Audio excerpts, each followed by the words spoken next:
Bueno, sin solución de continuidad. Seguimos y vamos a hablar de un tema que también es apasionante y necesario en el mundo de la construcción de la vivienda, que es la financiación. Y con una vertiente que igual tenemos la fortuna de que Luis nos arroje luz acerca de la construcción industrializada y todas las derivadas que llevan en cuanto a la financiación. Y para eso tenemos a Luis Fernández del Banco, Luis Martínez, perdón, del Banco de Santander, de Riesgos de Santander, que nos vas a contar pues cómo está la situación, tanto lo que viene como de qué situación partimos, ¿no? Que hemos estado comentando. Así que cuando quieras, Muy muchas bien. gracias. ¿Qué tal? Buenos días. Eh, Os voy a contar primero un poco cuál es mi labor dentro del banco, para que un poco me ubiquéis. Eh, el equipo de riesgos del Banco Santander analiza todos los proyectos de inversión tanto de real estate en general y de financiación promotor en particular. En estos proyectos, hasta ahora, fundamentalmente son de construcción tradicional, pero bueno, hay un porcentaje, en torno al 5 o 10%, que cada vez más incorpora nuevos métodos modernos de construcción, en distintos formatos. Entonces, la forma de actuar ahora mismo realmente es la misma que hemos actuado siempre. Hay un producto bancario típico estructurado, que es la financiación promotor, que funciona con garantía hipotecaria y que va en función de que se vaya construyendo sobre el activo. Es decir, para tener la disposición del préstamo necesitas ir avanzando en el propio activo donde se ubica la promoción. Esto rompe con la construcción industrializada bastante, con lo cual los ciclos de inversión se distorsionan, pero la realidad es que los proyectos que hemos visto no han tenido ningún tipo de tensión. En parte porque hay fondos propios aportados por el promotor y porque hay anticipos de compradores, en el caso de promociones para venta. Esos anticipos de los compradores y esos fondos propios del promotor han permitido ir asumiendo los anticipos que se van haciendo los fabricantes para el acopio en obra o para la fabricación. Entonces, realmente no ha habido un problema y no lo hay por ahora en la financiación. Es más duro en la parte de desarrollos de alquiler. Sobre todo en los nuevos planes sociales o de alquiler asequible que se están saliendo, muchos de ellos sobre derechos de superficie, que van con un esquema de subvenciones bastante relevantes, que complementan la financiación, pero que la aportación de fondos propios del promotor es escasa, o del fondo, porque muchos de ellos están vinculados a fondos. Con lo cual ahí sí que hay un volumen de inversión en fábrica o previo de desarrollo muy relevante, que puede ser el 30 o 40, y realmente te encuentras que ahí no tienes un suelo que te sirva como garantía, no hay anticipo de comprador, porque es un proyecto para alquiler, y necesitas buscar una solución para esa financiación. Esto ha ido poco a poco, no ha habido tantos desarrollos, quizás los planes Vive de Madrid, pero es quizá donde está más apretado el tema de la financiación. Por poner un poco en contexto, ahora mismo el tamaño que hay, por las estadísticas que tenemos, son unas 4.000 viviendas en construcción industrializada realizadas en el año 2024, que se han terminado, que vienen a ser aproximadamente el 5%, y de las cuales 1.000 viviendas son unifamiliares. El resto plurifamiliares, muchas de ellas vinculadas a los planes Vive o a inversión, digamos, por impulso en una colaboración público-privada. La parte unifamiliar quizás es lo que más desarrollo tiene, porque son viviendas muchas en catálogo, cerradas, mucho se financia con una financiación de autopromotor de la persona física compradora de ese activo, con lo cual en esa parte no habría problema. Ya digo, en la parte más relevante es en lo que va vinculado a la vivienda de alquiler. Esa fuerte inversión que se necesita en tecnología, en activo fijo, realmente hace que no esté creciendo. El perfil que tenemos de industrias fabricantes y constructoras son pymes o pequeñas empresas fundamentalmente las que se dedican a edificación. Las grandes están interviniendo poco en estos procesos. Tienen una estructura de balance con una solvencia escasa, los márgenes también son apretados y para hacer toda esta inversión lo que necesitan tener es primero una escala que les permita tener rentabilidades y competir con la construcción tradicional, y segundo, tener una visibilidad de cartera de pedidos que permita amortizar todo esto en largo plazo. Todo eso ahora mismo no existe. Para los bancos, pues existen ciertas dudas en el tema de la logística, la seguridad, la garantía que tienen los procesos. Toda la normativa que regula la construcción o la edificación es la misma para la construcción industrializada que para la tradicional. Sin embargo, ni la Ley de Ordenación de Edificación ni el Código Técnico, nada hace una referencia específica a la construcción industrializada. Realmente tampoco sabemos qué es una construcción industrializada. El 50% se considera construcción industrializada, tiene que ser el 80%. Hay un porcentaje Existen algunas asociaciones que han establecido una serie de grados de industrialización para ver lo que es industrializado o lo que no lo es, pero no existe ninguna normativa que realmente te diga, te asegure, te garantice un marco de qué calidad tienen que tener estos edificios y cómo se controlan, qué seguros tienen que tener. Son todo lo mismo, vale todo.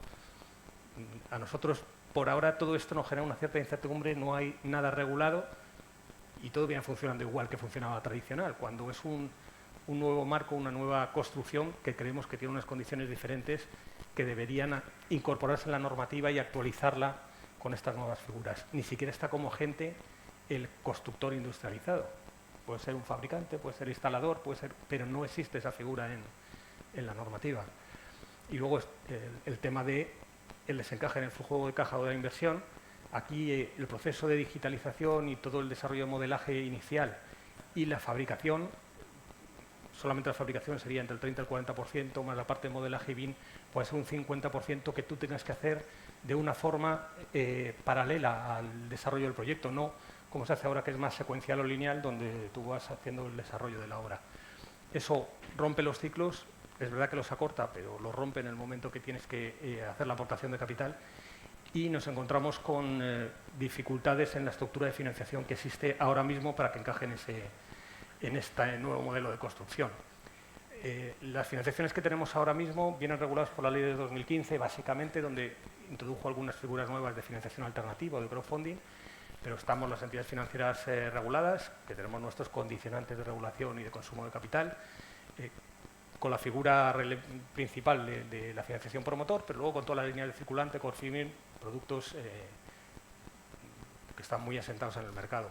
La financiación alternativa, al no estar regulada, es mucho más flexible la financiación, tiene otro precio también, y ahí los fondos y SOCIMES están cubriendo pues todas esas lagunas que esas entidades financieras regulares no podemos asumir por un consumo de capital. No hacemos financiación suelo, sobre todo en desarrollo, no entramos en procesos de fabricación off-site de una forma general si no existe una solvencia.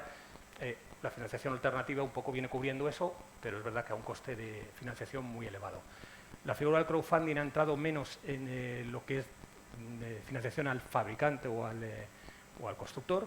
Sí entra en los procesos de promoción o de desarrollo de alquiler.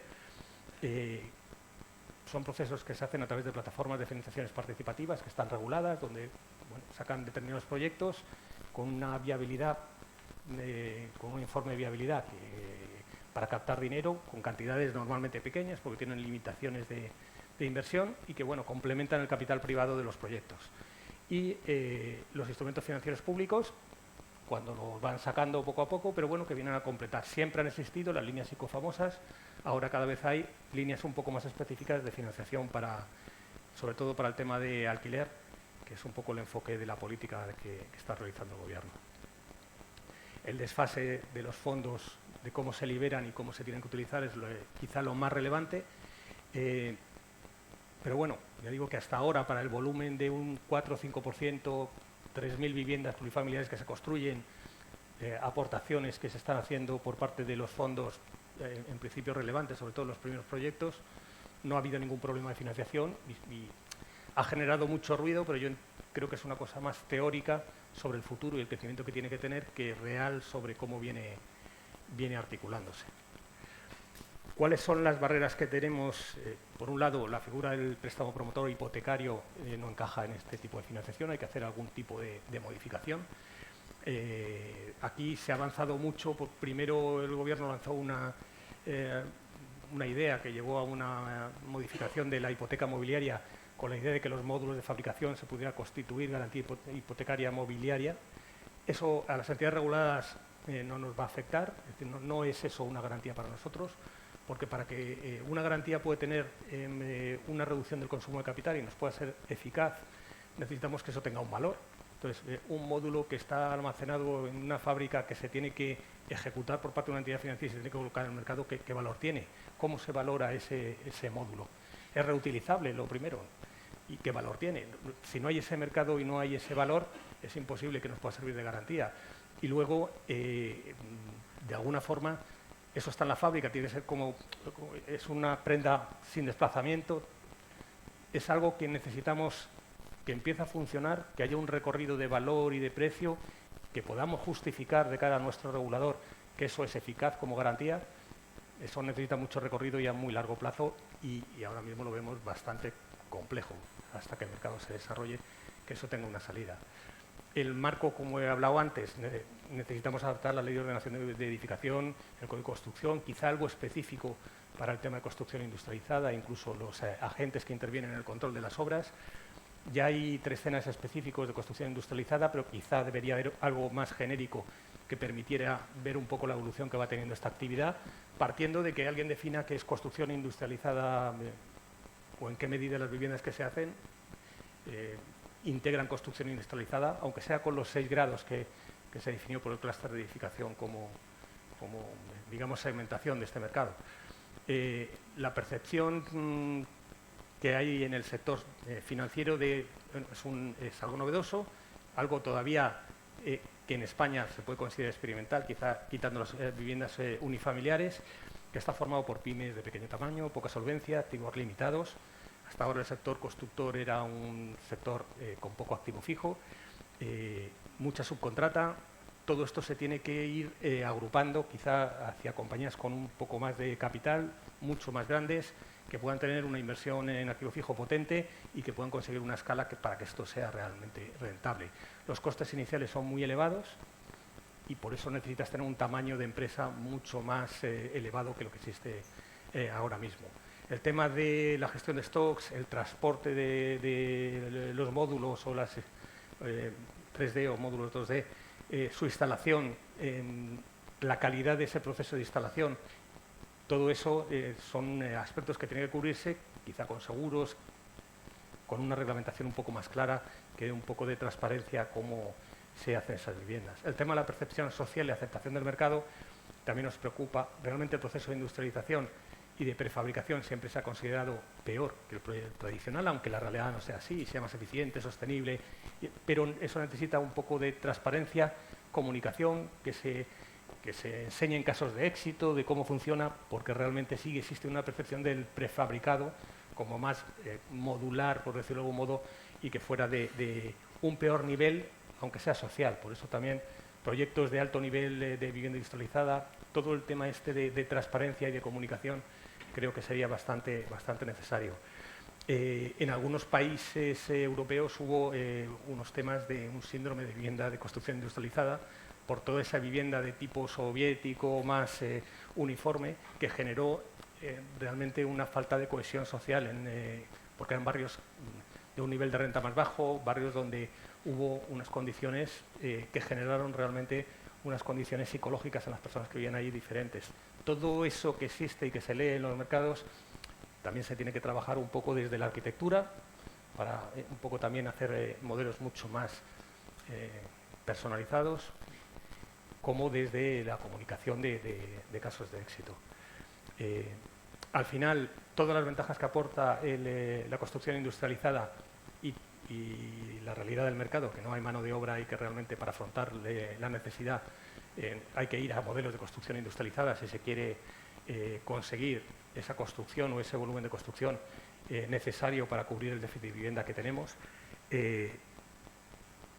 Necesitamos que de alguna forma se impulse con nuevos modelos de financiación, pero como toda industria que nace y que es una industria que se puede considerar casi semilla, necesita que en un primer momento haya un impulso público en ayudas, en gestión, que de alguna forma consolide el sector de construcción. Ahora mismo, no sé, y luego me contáis un poco las experiencias que tenéis, pero lo que nosotros estamos viendo es eso, que se cubre con fondos propios, financiación alternativa, pero ni hay empresas suficientes, ni hay tamaño suficiente, y el sector necesita un poco reorientarse internamente como constructor para ver cuál es el desafío y cómo lo puede afrontar. Ahora mismo no se puede afrontar la construcción de esas, me parece que decían 30.000 viviendas sociales que quería hacer el gobierno en vivienda asequible en formato de construcción industrializada para el 2030. Realmente no hay ni capacidad ni posibilidades de hacerla. Las soluciones que se han planteado, las reformas que comentaba normativas, sobre todo el tema de la hipoteca inmobiliaria, va a haber algún tipo de modificación también con los créditos documentarios de interior para utilizar esa figura que permite unas cláusulas de anticipo y con algún grado de seguro o de aseguramiento, o bien privado o bien del ICO, para, digamos, permitir el anticipo durante la fase de fabricación, pero requiere que tengamos un marco jurídico que dé seguridad a esos anticipos que se hacen en fábrica. Y desde el punto de vista de las entidades financieras, creemos que hay que quitarle el enfoque en la financiación promotor. La financiación promotor histórica en España ha funcionado bien, ha dado seguridad y entendemos que no se tiene que modificar. Es decir, una hipoteca es una hipoteca y un bien inmueble es un buen inmueble, y un módulo no es un bien inmueble. Con lo cual, no se puede hacer que una cosa que no es por su esencia, digamos, normativamente la metas como si fuera una hipoteca. No se va a poder nunca incorporar en la garantía inmobiliaria. Se podrá valorar por un tasador, se podrá certificar, se podrá hacer un monitoring de que la pieza esté ahí, pero nunca va a ser una garantía inmobiliaria, ni va a tener acceso al registro. Con lo cual, hay que buscar, digamos, reformas que lo que hagan es de seguridad en la garantía, el valor y la recuperabilidad que puede tener ese activo, pero no distorsionar los productos y la normativa o la legislación que hay ahora en el tema inmobiliario. Los instrumentos financieros públicos de capital, esto lo pedimos desde el principio, ya en el año 24, al principio del 24, le pedimos al Ministerio que debería haber un PERTE de construcción industrializada, igual que la había para otros sectores. Si realmente había esa necesidad que todos veíamos de vivienda, deberían impulsar esta nueva actividad o nueva industria que estaban haciendo, que iba a generar trabajo y que iba a cubrir realmente una necesidad de crear viviendas. Ahora mismo la edad media de los trabajadores de la empresa del sector construcción es muy alta, va a haber unas jubilaciones en los próximos años relevantes, hay poco joven que quiera incorporarse a la construcción y hay muchos problemas en determinadas funciones que no están encontrando sustituto, con lo cual nosotros hemos tenido, quizá en el préstamo promotor tradicional, más problemas con las constructoras que por la propia evolución del mercado de vivienda, de compradores, que ahí no ha habido ningún problema, pero sí porque las subcontratas se las robaban entre las empresas, o había retrasos en las obras, o hay constructoras que no tenían capacidad para afrontar la obra. Es decir, toda la parte del sector construcción es el que debe reestructurarse y avanzar hasta una mayor digitalización, industrialización, incluso agruparse con otras empresas para tener un tamaño que realmente les haga competitivos. Para eso necesitamos la ayuda pública en ese momento inicial, porque la entidad financiera como tal no entra en los proyectos startup, por decirlo de algún modo, que empiezan, sino que necesita que haya una cierta consolidación y solvencia. Entonces, sí, instrumentos públicos que pueden hacer de capital semilla que esto se desarrolle. Todos estos instrumentos financieros, las nuevas líneas que han salido de coinversión, toda la financiación ICO, el mismo ICO MRR de vivienda asequible, que da una garantía pública para la construcción, son imprescindibles para que esto realmente vaya por ese camino. Quizá tienen que añadir que incorporen la construcción industrializada en sus pliegos de adjudicación, o incluso en las autorizaciones que haga el ICO de financiación, para incentivar un poco el desarrollo. El rol de las aseguradoras y tasadoras también se tiene que redefinir. Habrá que ver ese crédito documentario, esa garantía del ICO, ese seguro que se pueda constituir para el transporte de los módulos, si pueden servir como garantía para el anticipo que requiera el fabricante para poder ir avanzando en su fabricación. De los proyectos estratégicos que han salido últimamente, además de los tres primeros están vinculados a Valencia, la ciudad de industrialización, que bueno, está pintada en un plano, tendrá que avanzar y ver que realmente sirve para algo y que no se queda en nada. El plan VIVE va más avanzado y con la idea de hacer un porcentaje de viviendas industrializadas para ir cubriendo esa demanda concreta. El clúster de la vivienda industrializada, que fomente esta agrupación de pymes, fabricantes, para poder potenciar y tener una estructura que realmente dé una escala que permita crecer. Y luego lo impulsa la financiación verde y a la vivienda asequible, que poco a poco se va incorporando en todos los planes de desarrollo de los organismos públicos, van incorporando cada vez más el que vaya apoyándose en construcción industrializada. No existe todavía un componente que permita mejorar el precio por sostenibilidad. En las hipotecas de particulares, sí hay veces que comercialmente la eficiencia energética dé una corrección en los diferenciales, pero realmente en consumo de capital a nivel de la Unión Europea no hay un menor consumo de capital por hacer una vivienda que sea con una categoría, sello de calidad y de eficiencia energética alto, de una que lo tenga normal. Es verdad que el Código Técnico de Edificación ya te sitúa en un nivel de eficiencia energética alto y por lo tanto ahí todo lo que se construye nuevo suele tener una eficiencia que cumpliría con la taxonomía de la Unión Europea, pero cuando vas a niveles más altos o a calidades más altos tampoco lo puedes incentivar porque el consumo de capital es el mismo. Debería haber alguna medida que te permita, si financias esos proyectos con construcción industrializada que van a tener esa eficiencia mayor y esa calidad, sostenibilidad o la gestión de residuos, que pudieran tener realmente un menor consumo de capital para que también las entidades financieras reguladas pudieran ajustar la financiación de una forma o dimensionarla de una forma mejor. De los casos últimos que hemos visto de construcción industrializada plurifamiliar, que quizá es donde creo que hay más enfoque, ha habido casos de organismos públicos como el de Barcelona, que el Habitatge hizo ya un edificio de 8 alturas, ya se empiezan a ver edificios, creo que es el más alto que se ha hecho en España, no sé si conocéis algún otro, pero bueno, se está terminado, fue modular, se construyó en 11 meses. En Valdebebas es el desarrollo de más metros cuadrados que hizo Dacia Capital en Madrid. Todo se hizo también y la estructura se montó en 11 días allí, es decir, que todos son planteamientos muy rápidos. Aquel es un proyecto nuevo en Torrent de vivienda industrializada, no tiene tantas alturas, el de Madrid eran 7. Realmente estamos avanzando, hay pocos proyectos, pero se está avanzando hasta proyectos que van a ir desarrollándose y que cada vez vamos a ir viendo más. Hay que mejorar muchas cosas de arquitectura, de diseño y de personalización para que realmente tenga un desarrollo, pero claramente la industria se va a decantar por construcción industrializada en aquellas líneas donde permite tener escala y puedes tener una cartera amplia. El Plan Vive de Madrid, donde hay 3.000, 4.000 o 5.000 viviendas industrializadas que te permiten dar servicio, fabricar en la fábrica y poder tener un pedido, una cartera muy alta. Los distintos planes de sostenibilidad que hay en la Comunidad Valenciana, en Alicante, que van saliendo, donde tú tienes que construir 600, 1.000 viviendas y te permite pues hacer unos proyectos de modelaje, de fabricación, donde tienes una cartera tan grande que te permite amortizar todo y conseguir una rentabilidad. Hoy día la construcción industrializada realmente es más cara que la construcción tradicional. Puedes ahorrar tiempo, pero es más cara realmente. Con lo cual, el promotor es más reticente a ir todavía a la construcción porque tampoco tiene una ventaja. Quizá el fondo de inversión, con su mentalidad de rentabilidad vía TIR y que poco a poco se va imponiendo, de que el plazo realmente es muy relevante en la consecución de su rentabilidad, en los proyectos que el fondo vende, no los que son a largo plazo, está entrando más apostando por la construcción industrializada, pero es más caro. Te encuentras que la entidad financiera presenta problemas porque si se te queda a medias, una construcción tradicional fácilmente la sustituyes, pero ¿cómo sustituyes una industrializada? ¿Quién tiene el derecho de propiedad de los módulos, de toda la tecnología, el modelaje que hay, lo tiene el promotor? Eso lo tienes tú formando parte de tu garantía, lo puedes replicar en otra fábrica.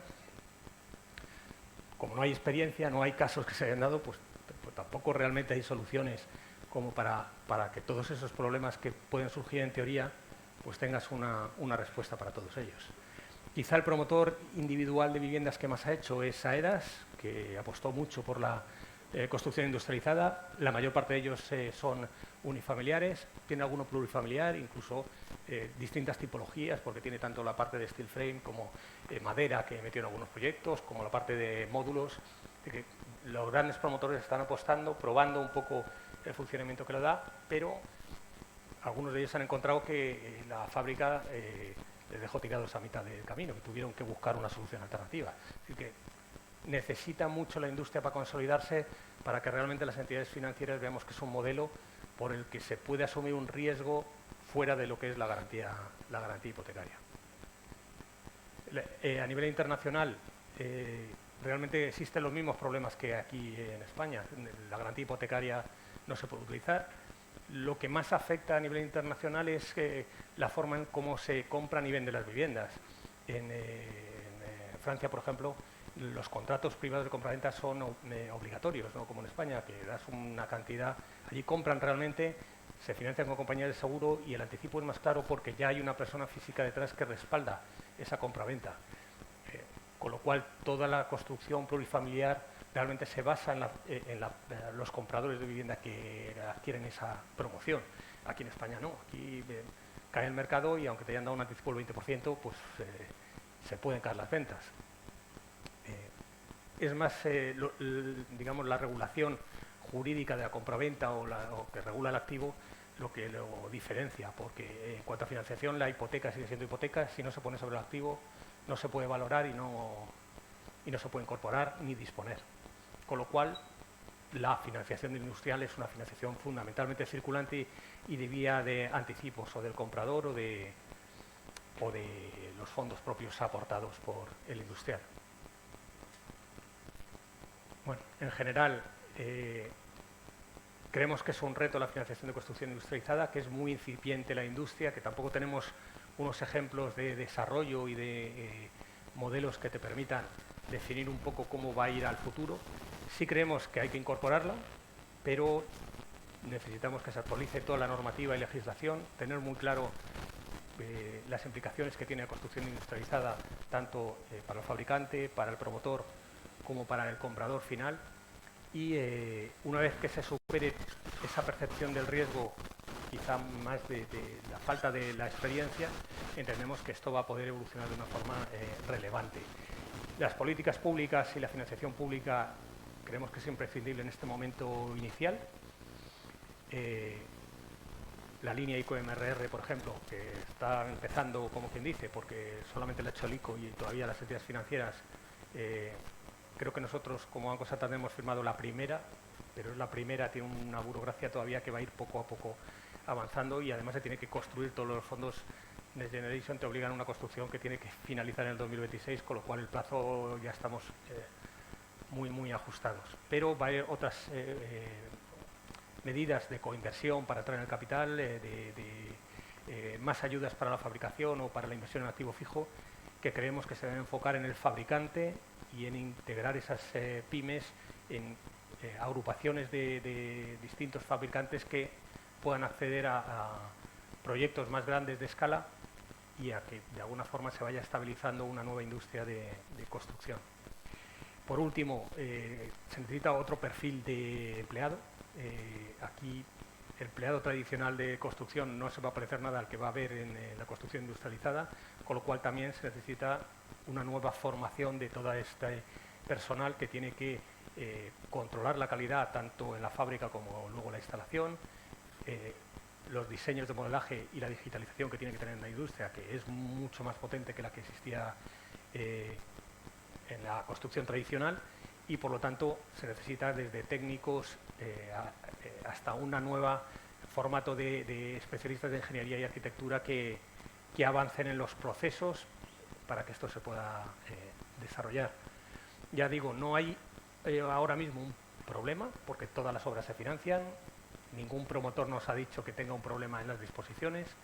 A los que preguntamos utilizan todo tipo de recursos de circulante, normalmente respaldo anticipos, pero unos dan pagarés que se retienen, que se pueden descontar. Así que para el volumen de vivienda que hay ahora, la financiación de este tipo de construcción no es un problema. Pero no hay suficientes industrias, no hay suficiente escala, necesita una inversión en activo fijo potente y todo eso va a requerir una inversión relevante que va a necesitar ese apoyo público para poder avanzar. No sé si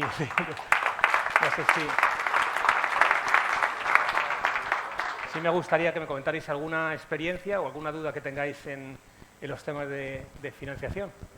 Y si ha habido algún problema en algún proyecto que hayáis intentado introducir este tipo de financiación de construcción. Sí, por ahí tienes. Porque ya digo, realmente yo he preguntado mucho más a promotores.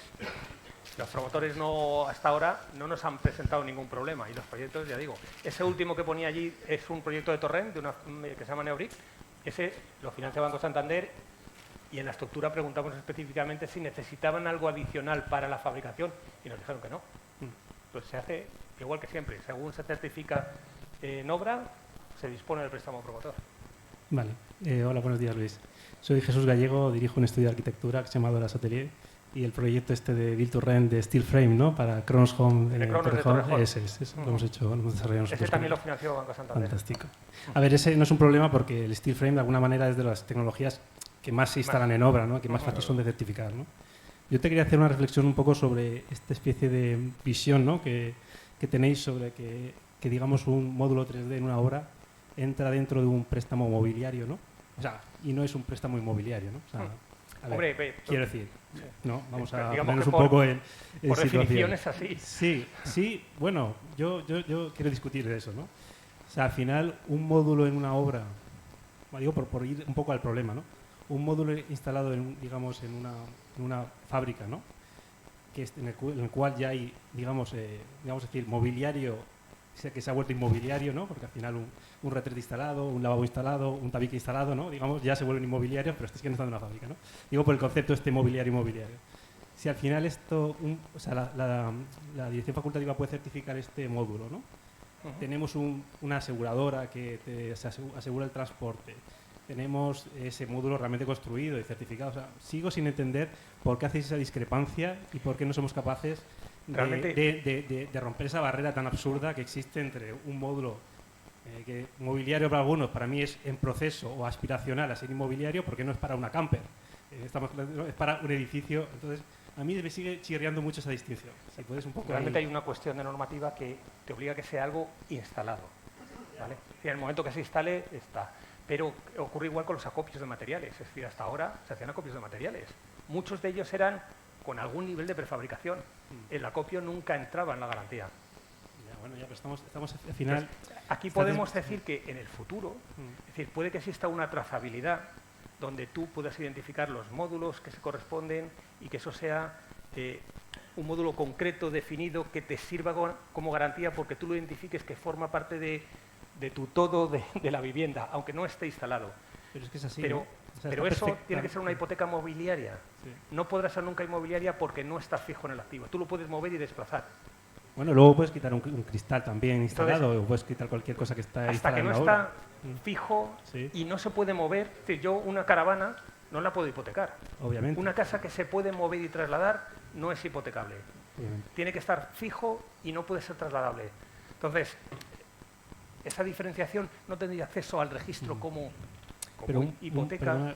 por un instante, un módulo 3D hace parte de un presupuesto de una obra inmobiliaria y está, es decir, está Sí, previsto que sea inmobiliario, ¿no? O sea, para mí eso es diferente. Entonces, Sí, pero entonces esa rigidez que tenéis en esa cualquier especie material de construcción Ya. es así. Forma parte de una obra, puede estar concreto y yo puedo tener todos los ladrillos amontonados que son de esta obra, incluso de color naranja fosforito Sí. que solamente son de esta obra. Sí. Pero eso no lo puedo hipotecar. No. Podríais, que eso es lo que queremos, ¿no? Podríais pero hipotecarlo, claro. No lo puedo hipotecar y no me va a servir como garantía porque no va a ser eficaz para mí. Porque los ladrillos a lo mejor sí tienen un mercado que yo lo puedo vender, pero los módulos concretos que corresponden a una fabricación de un edificio, ¿eso qué valor tiene en el mercado si yo lo ejecuto? O yo me encargo de montarlo en el edificio si se puede terminar y tengo todo el conjunto, o qué hago con los módulos. ¿Alguien me va a comprar esos módulos para reutilizarlos en su promoción? A lo mejor en el futuro hay una estandarización tan grande de módulos donde todos los módulos son iguales y cualquiera los puede comprar y utilizar como si fuera un mecano o que si fuera un Lego, por decirlo de algún modo. Pero quiero decir, tampoco esa realidad es muy atractiva. Sí, vamos a discutir esa hipótesis. Si realmente quiebra la promotora y los módulos se quedan en la fábrica, quiero decir, para eso habrían esos contratos, esos procesos de aseguradora, para que eso tenga un valor. Claro. Es que, quiero decir, es que hay mecanismos para asegurar eso. Eso ahora mismo no nos lo aseguran tampoco porque no saben el valor que tiene ese módulo. Ya. Bueno. Entonces, a nosotros si hay un seguro y eso ocurre con cualquier financiación. Claro. Podríamos hacer el crédito documentario asegurado, es que ni siquiera tiene que ser garantía hipotecaria, porque el crédito documentario con ese seguro se anticipa el valor, una vez que se instala, se entrega la documentación de instalación y ya forma parte de la garantía. Ahí no habría ningún problema, la aseguradora correría con ese riesgo y luego estaría la hipoteca un poco para la subrogación o para el largo plazo. Pero no hay un seguro ahora mismo. Está la logística y también las aseguradoras no saben muy bien todos los problemas de logística, si asegurarían los módulos y en qué importe asegurarían los módulos. Nos decían algunas, un 30%. Pero claro, si es un 30%, ¿cuánto voy a poder financiar yo? Un 30%, lo que Pues es algo es algo, ¿eh? por el seguro. Entonces, ahora mismo Ya. construyes en paralelo. Entonces, es verdad que necesitas primero tu activo fijo, que es una financiación que el fabricante debería hacer, y luego toda la parte de construcción que va vinculada al proyecto concreto, tú vas construyendo en paralelo. Los anticipos que reciben ahora mismo dan para financiarlo. Si son proyectos muy largos, no debería haber ningún problema, pero ahí tiene que haber un grado de aseguramiento. Si no lo hay, no se va, o un capital fuerte en el fabricante, porque aquí no se tiene que mirar todo desde el punto de vista promotor, sino que el fabricante, igual que cualquier industria que hace cualquier cosa, financia su activo fijo y puede justificar que por su solvencia, las aportaciones de sus socios, la cartera de pedidos que tiene, pues tiene una industria que es capaz de fabricar y de generar rentabilidad y poder repagar su deuda. El circulante lo financiamos en todas las empresas industriales sin tener en cuenta un poco el contrato concreto de venta que tiene, ni ignorándolo. Pero ya digo, esto van haciendo, hay que hacer muchas modificaciones y seguramente haya soluciones vía crédito documentario y seguros que permitan atender esa parte de la financiación en fábrica, pero hay que cambiar muchas cosas. ¿Cómo funciona? Creo que lo había puesto ahí, la licencia básica en Madrid. Ahora con la rapidez que tenemos de licencias, que todo el mundo quiere legislar para que sea esto más rápido y los tiempos se acorten, una licencia básica que no es la definitiva y general, yo ya voy fabricando los módulos. Entonces, pero no tengo una licencia general que me respalde el proyecto como para decir, oye, yo sé que esto lo puedo construir todo. A lo mejor solamente puedo construir el cota cero con la licencia básica, todo lo demás no. Entonces, ¿voy a financiar algo que no tiene una licencia para su desarrollo? Entonces, todo esto tiene que ir evolucionando, hay muchas medidas y muchos cambios que van a tener que engranarse un poco para dar seguridad. Y luego los temas de declaración responsable también de la entrega, la calidad final del producto. Nos hemos encontrado con cosas de todo tipo, digamos, en el resultado final de la construcción industrializada. Que todo queda muy bonito, en fábrica se hace, no está en el ambiente y por lo tanto la construcción es mucho mejor, pero también hay fallos de calidad. Bueno, de todos modos, si os parece, muchas gracias por la intervención. Nos has apuntado en la última línea las universidades, en el sentido de la formación. Esta escuela es la primera de España que va a sacar un máster ya lo tenemos aprobado, un máster en construcción industrializada y prototipado, y en los planes de estudios ya están nuestros técnicos habilitados para hacer estas cosas. Creo que vamos, no nos queda otro camino, el sector está convencido y también entendemos que las entidades financieras deberemos convencerlas, ¿no? Para ver de qué manera, o al regulador también, obviamente, pero es el hacerlo con fondos propios, si esa es la solución, pues va a ser un poquito más complicado. Nuestra labor es financiarlo.